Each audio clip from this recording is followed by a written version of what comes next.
Hello, hi, my name is Bilal Razak, and I will be giving a lecture today on how to deal with your lower back pain for young adults. I developed this lecture because of my experience with lower back pain at a young age, and I'm currently a psychology student at George Mason University.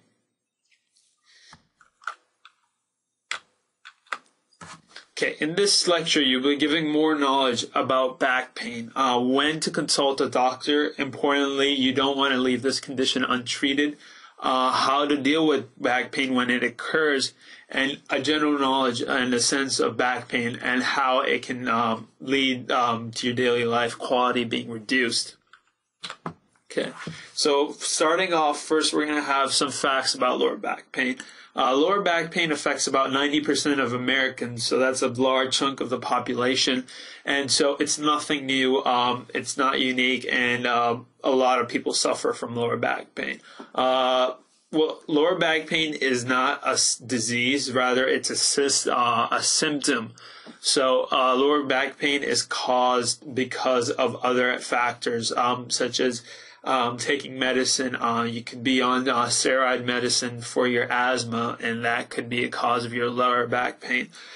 So once back pain can have many reasons, but once a specific cause is found, the pain is likely to stop, and you're able to go back to having the same quality of life you had before the pain was there. So the specific reason for back pain is very important, and it's a symptom. So like I said, if somebody has asthma and they've been taking medicine that has steroids in it, that could be the cause of their back pain.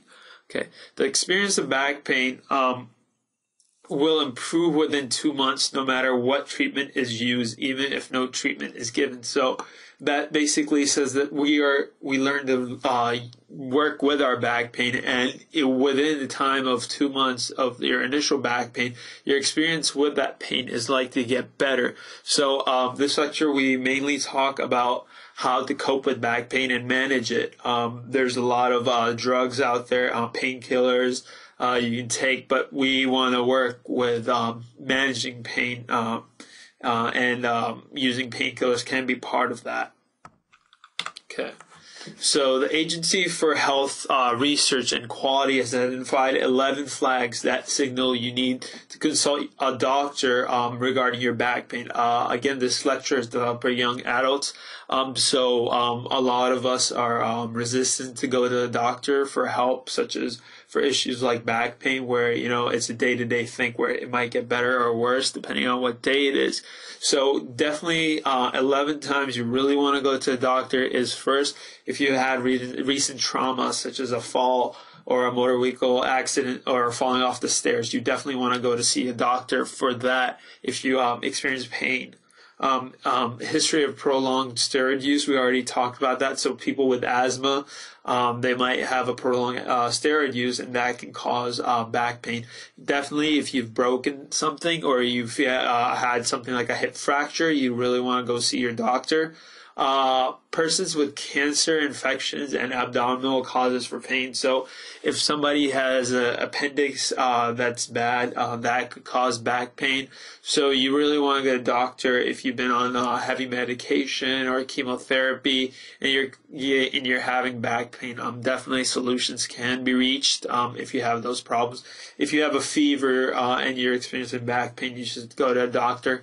If you're drug users, a lot of people are now addicted to drugs such as Vicodin, OxyContin, Percocet. If you're a drug user, this could lead to you feeling extremely tired when you are not on the medicine, and even when you are on the medicine. So that could be cause of lower back pain. Another important fact, please see your doctor if your lower back pain is worse at rest than it is when you are walking around. So if you're at rest and you feel a lot of back pain, that could be a sign that you might have a fractured bone or something is not right with your nerves. Next up, unexplained weight loss. So if you've been losing a lot of weight, you want to definitely go see a doctor. Loss of bowel or bladder control. That is the same reason as where your lower back system is located. So you want to go see a doctor if you experience that. If you can't manage your pain using your current prescribed medicine, so if you are using Aleve, Tylenol, regular painkillers to help you cope with your back pain, and if that's not working, you definitely want to go see a doctor. And if you have medical history of lower back pain in your family, that is another reason why you should go consult a doctor about your back pain. Moving on. Now we're going to move on to how we can prevent back pain, or at least limit it. Okay, so having an overall healthy lifestyle and exercising has been a factor in reduction of back pain, but new studies show that exercising is not always able to help with eliminating back pain. The key factors there are, first, high impact exercises are likely to cause back pain, such as playing sports that cause you to do extensive movements, such as wrestling or gymnastics. Those type of sports will cause you to feel a lot more stressed, and this could also hurt your back. Okay, so you want to really focus on doing some low-impact activities that don't hurt your back. And some of the activities we've listed here is swimming, walking, and bicycling. That can increase your overall fitness, and it does not affect your back pain. Okay, moving on. Preventing back pain during our daily life. Okay, so this is, we're talking about, day-to-day events in which we have back pain problems and how we can cope in our daily life with back pain. Okay, preventing back pain during our daily life. While standing, you want to make sure you keep your head up and your stomach pulled in. Do not wear high heels. Okay, so while standing, you want to have a good posture with your chest facing upwards and your head tucked in. Okay, have chairs, when you're using chairs, have chairs that are appropriate so you can be comfortable at whatever work you're planning on doing. Make sure your chair and desk levels are relevant, so you're not reaching, overextending to use your chairs.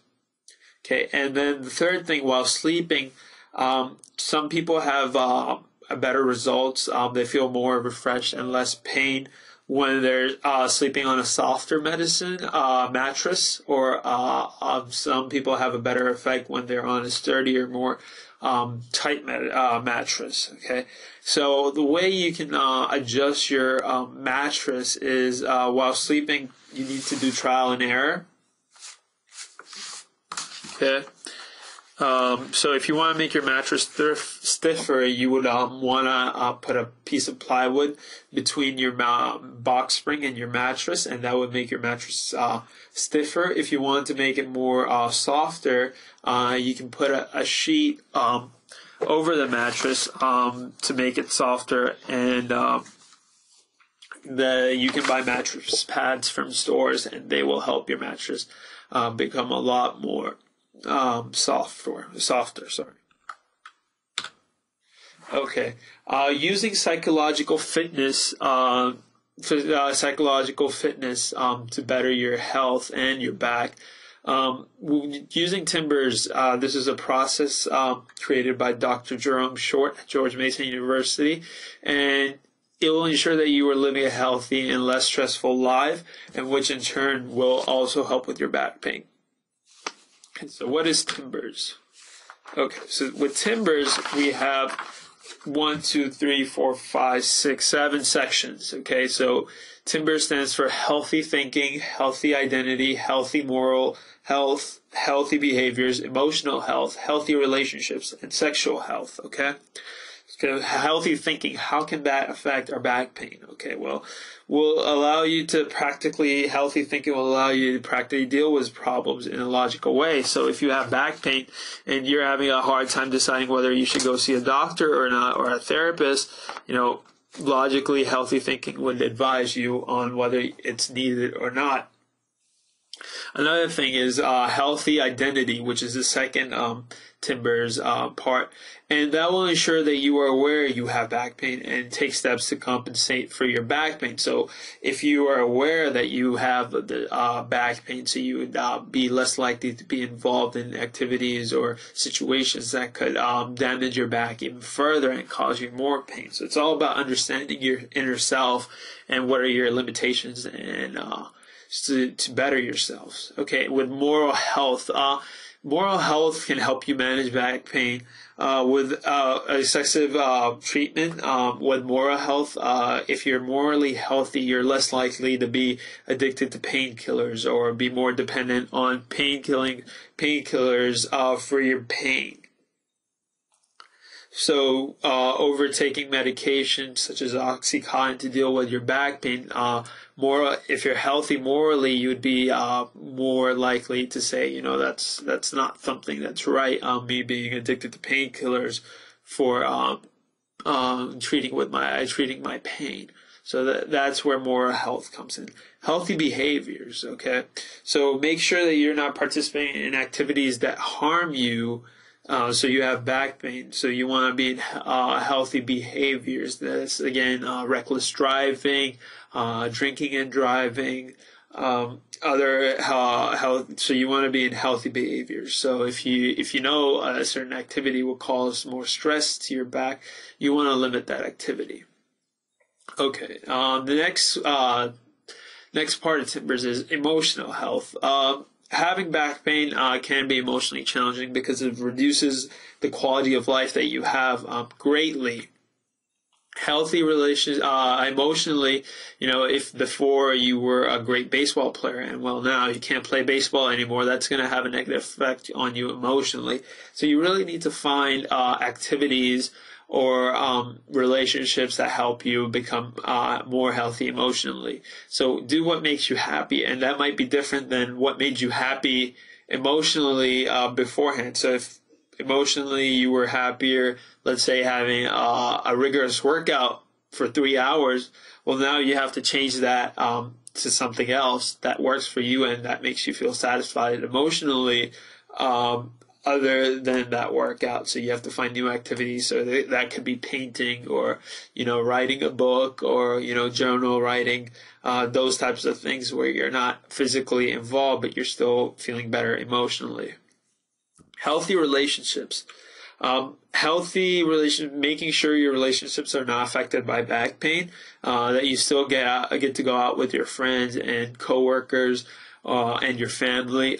You don't want to be tied down saying that, I cannot do this activity, so therefore I cannot hang out with these people. So if let's say you're going paintballing, you don't want to be not going just because you have back pain, but you need to limit the amount of activity you do.